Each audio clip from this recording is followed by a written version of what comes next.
Big data है ना। जो डिवाइस में आप डेटा सेंड कर रहे हो यह होता है कलेक्शन ऑफ डेटा सेट।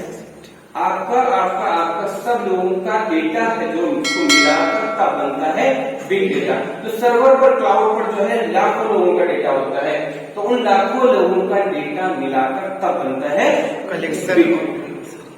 क्या बनता है? Collection of big data. उसका वैल्यूम, उसका वेलोसिटी एंड उसका क्या वैरायटी। आपके डेटा का वैरायटी, क्या आपका डेटा पीडीएफ फाइल है, इमेज है, वीडियो है, ऑडियो है, कुछ भी हो सकता है कि नहीं। उसके बाद में इसकी वेलोसिटी, उसके बाद में उसका वॉल्यूम, उसका साइज कितना बड़ा है, कितना हैवी है कि नहीं। ये सारा कुछ जो है इसको स्टोर कर पाना बहुत ही मुश्किल है, इजी नहीं। कि यहाँ पे किसके लिए डेटा कहाँ पर स्टोर होता है पहले बताओ तो? डेटाबेस में, राइट। तो हमारा क्लाउड जो है वो भी एक डेटाबेस की तरह ही काम होता है। उसमें सर्वर भी आपका डेटाबेस ही है। मोबाइल पर भी आप कुछ कॉन्टेक्ट भी सेव करते हो, वो भी क्या है? डेटाबेस में ही सेव होता है। समझ में आया? अगर आप सॉन्ग वॉन्ग ये सारा भी आप अगर स्टोर कर रहे हो किसी भी डिवाइस में, किसी भी पेन ड्राइव में, वो उसमें भी नहीं, समझो एक प्रकार का डेटाबेस होता है जहां पर सारा कुछ लिस्ट होता है। समझ में आया? आ रहा है नहीं?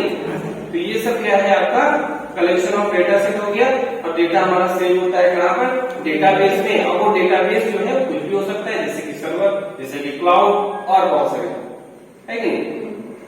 तो डेटा को स्टोर कर पाना या फिर करवाना बहुत ही डिफिकल्ट है। किसके लिए? ट्रेडिशनल डेटाबेस के लिए। किसके लिए? ट्रेडिशनल डेटाबेस के लिए। ट्रेडिशनल डेटाबेस समझ रहे हो क्या होता है?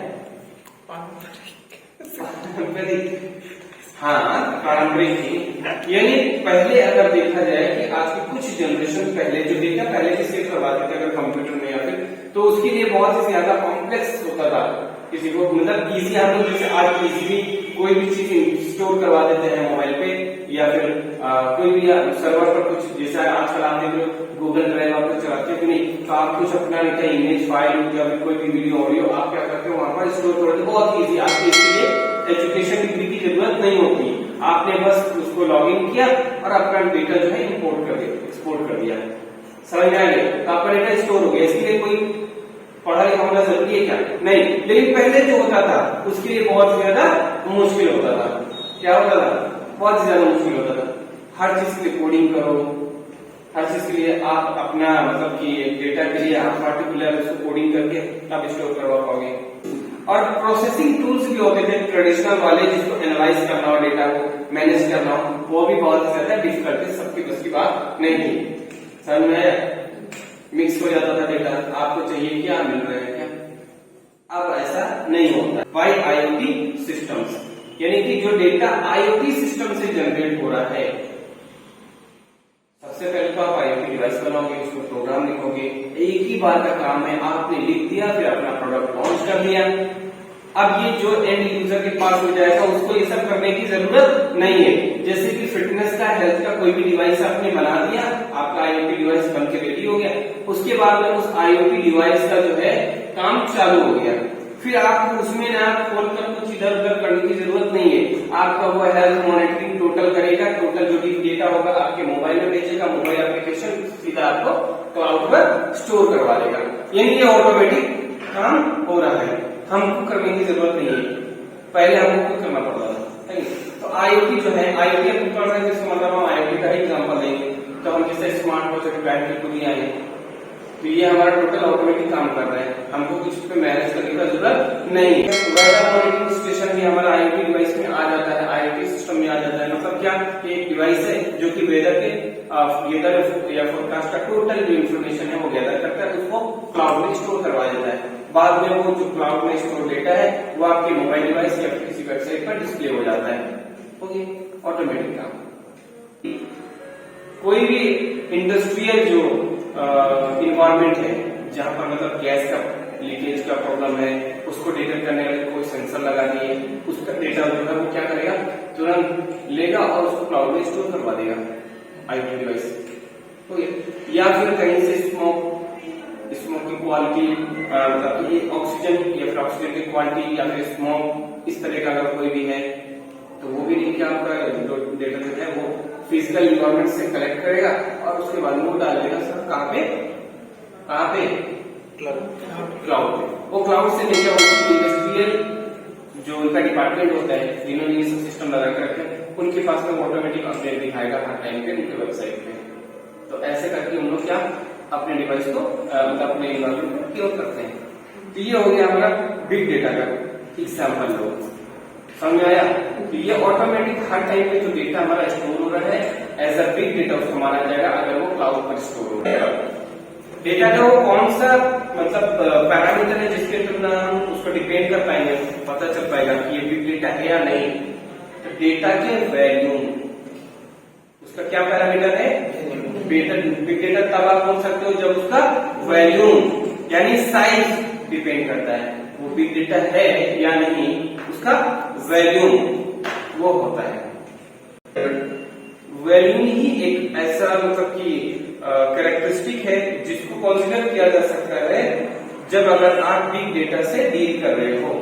जब आपको ये पता करना है कि ये बिग डेटा है या नहीं तो आप एक ही पैरामीटर है जिसको चेक करोगे वो उसका वैल्यूम होता है।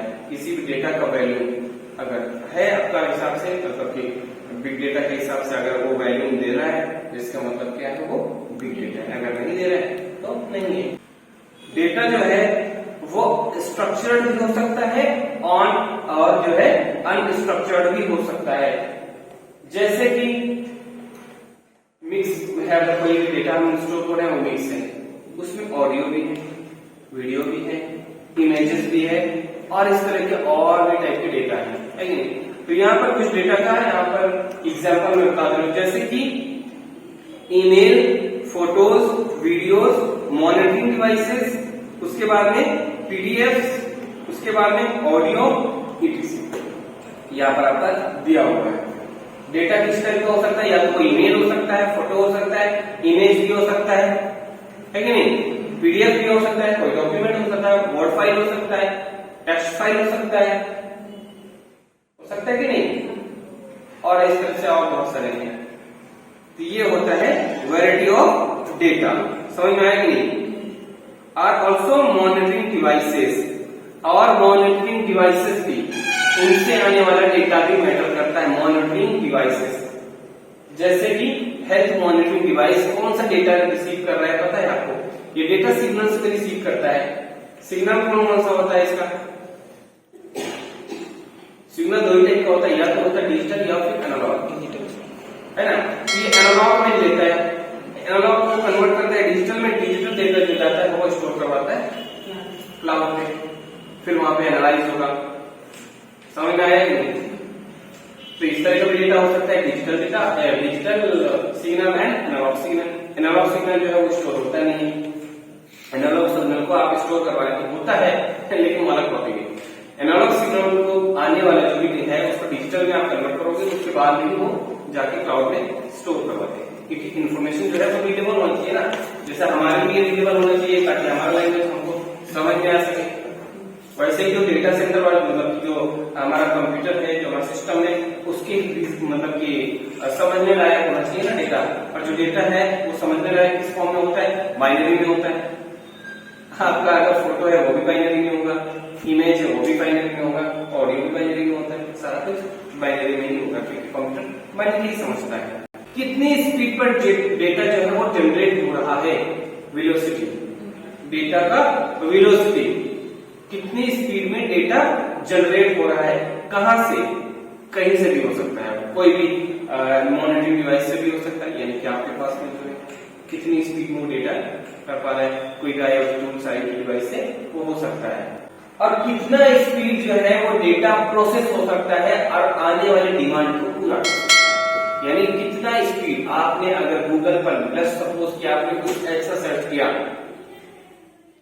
जैसे कि आपके मान लीजिए कोई भी टॉपिक, तो सर्च करने के बाद में डेटा जो है कितनी जल्दी रिस्पॉन्ड देता है और आपकी डिमांड को पूरा कर पाता है। ये भी हमारा वेलोसिटी में आता है, वेलोसिटी ऑफ डेटा जनरेशन। समझ में आया कितनी जल्दी वो डेटा जनरेट करके आपको दे पाएगा। और एक अभी आया है ना वो चैट जीपीटी, कौन सब जानते हो चैट जीपीटी के बारे में, वो भी डेटा जनरेट करता है और आपको देता है।